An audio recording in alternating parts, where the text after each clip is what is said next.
What's up, guys? This is Taking the Field with Stevie Mac, episode 38 of the podcast. And on this episode, I talk once again with Phil Rothermick, known as PLL Updates on Twitter. And this is another one of those what if scenario episodes for pro lacrosse, this time centered solely around the Premier Lacrosse League and the idea of what if Pat Spencer had chosen to play lacrosse back in 2019. So check out episode 38. So I just kind of want to go through and kind of preface this discussion and kind of give the people a background on this topic as a whole. So Pat Spencer was the first player, like I said, taken in that 2019 PLL collegiate draft. He then opted to skip the PLL that summer to play basketball at Northwestern after he had grad transferred from Loyola. And then the Archers later on in 2019 would then secure the number one overall pick again in 2020 after they took down the Atlas in that number one overall pick game during the 2019 season. And with that pick, they selected Grant Amon, as we all know, out of Penn State. And he would go on to tally 6 goals and 14 assists in his rookie campaign during that championship series a few weeks ago.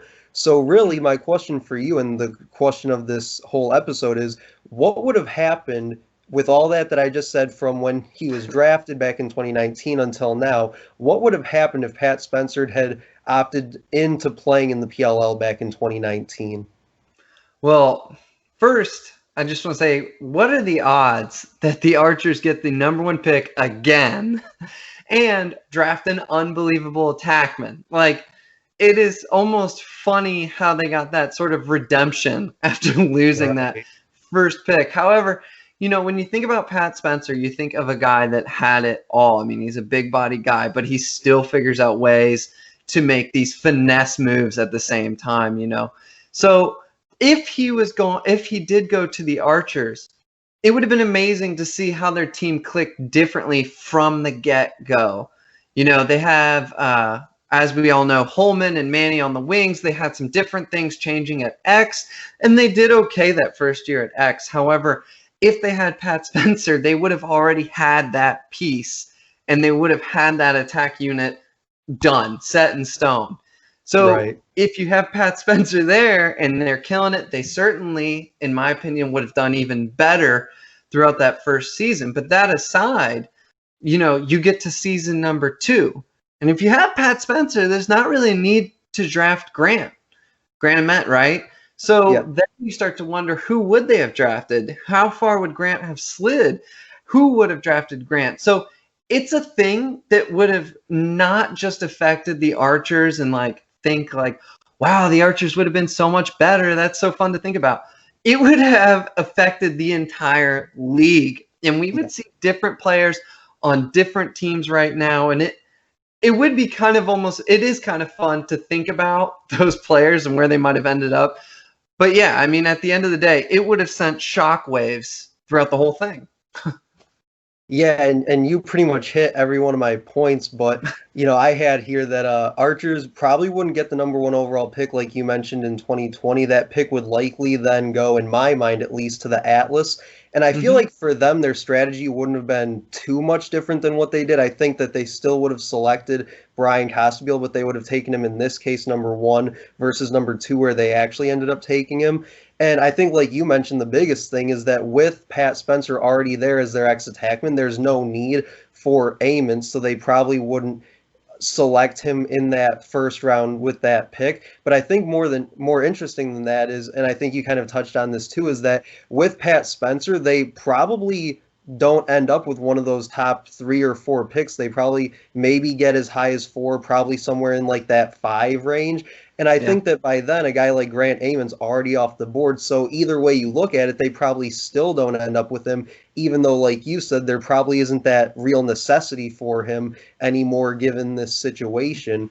So I think it is interesting when you think about, because if they slid all the way back to 4, the 3 teams that came after them would then each move up a spot. So then 1, 2, and 3 would go Atlas, Water Dogs, and Chrome. And it's interesting to note that in the actual collegiate draft this year, the Water Dogs took Michael Kraus, and the Chrome selected Tom Rigney, and both those guys opted for the MLL this season. So It's actually very interesting because one of those two would have probably more than likely ended up with Eamon. So my question for you is, between the two, who do you think was more likely to have ended up with him in that case?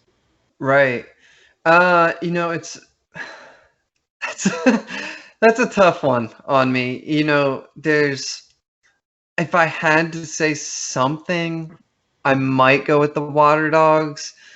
But, it's hard because Ament is such a big talent that any team could pick Ament and think, we can put him in here somewhere. He's Right. such a big a talent that it's almost like, just draft him and we can figure out, do we want to use him? Do we want to trade him? Just like, Right. we need to get this guy. If I had to pick, I'd say the Water Dogs. But that's a real tough one, man. Yeah, I'm struggling. I'm just zoning out, like my brain's going all over the place. But Right. anyhow, yeah. Yeah, and that's, I think, what makes doing these topics like we did with episode 37 and then this one today, they're definitely topics that make you think, and you kind of have to consider all different aspects of that what if scenario, because it's not just what if this, it's what if A, B, C, and D, and you just kind of go down the line. And like you said earlier, the whole Grant Ament versus Pat Spencer thing, it doesn't just affect the Archers. It affects the entire league in some way, shape, or form. It affects that collegiate draft that just happened back in May, and it affects every little detail throughout the league. But you mentioned that you had him going to the Water Dogs in this situation, and I as well had him going to the Water Dogs because I think it would have kind of been similar to what we saw from him this summer with the Archers. I think that putting him in the same offense with guys like Kieran McCardle, Ryan Drenner, Wes Berg, and then you even look at that midfield with guys like Connor Kelly. I just think that we would have seen probably the same level of production that he got with the Archers as he would have possibly had with a team like the Water Dogs this summer. Yeah, McArdle is. I mean, he's a freak. He's an excellent player. Had a little bit of an issue with turnovers this last season, but at the same time, excuse me, is a threat nonetheless. Meanwhile, Ryan Drenner, who is one of the coolest people to be in the PLL or ever play lacrosse. It's almost unfair. I see Drenner out there and I'm like, well, I guess I've never been cool in my whole life. But Drenner has a knack for the goal. We all know that. We've seen his overtime winners. He's a threat. Even if he's having an off day, he commands attention from the defense. So in Westberg, of course, too, is not just a slouch, So Grant Ament would be great in that offense. We know he would have a lot of fun. Although I have to say he might look a little bit off in purple now that I've seen him in that Archer's orange and that blue. I think I would have enjoyed watching him on any team. But Right. seeing him on the Archers with Holman and Manny, and even though Holman struggled a little bit in this last tournament, those guys are such sharpshooters. And to see a guy at X that could just ping those guys and allow them to do those things, that was a real treat. I know I've gotten a little bit off, but I just had to say that. No, you're absolutely right, and I think that having a guy like, whether it's Pat Spencer or a guy like Grant Ament, which we saw his effect on the Archers offense this summer, I think having a guy like that kind of takes the pressure off of guys like Holman and Manny, and I think you saw it with Holman this year, kind of not up to where he was back in 2019 production-wise, maybe in the stat columns, but definitely you saw his impact there. But I think that, like I said, when you have a guy at X like that, which they definitely missed out on last summer, it definitely makes a lot of difference for everybody else within that offense.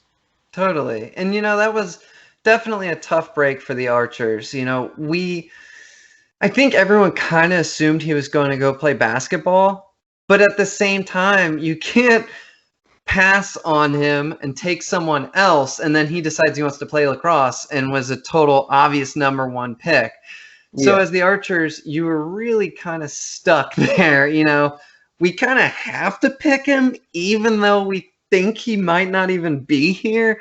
Yeah. So that they really were caught there. And as far as Pat Spencer goes, as a lacrosse fan, there's no question that we are all dying to see him go to the PLL. But, good for him. Good on him to make that decision that he felt was best for him.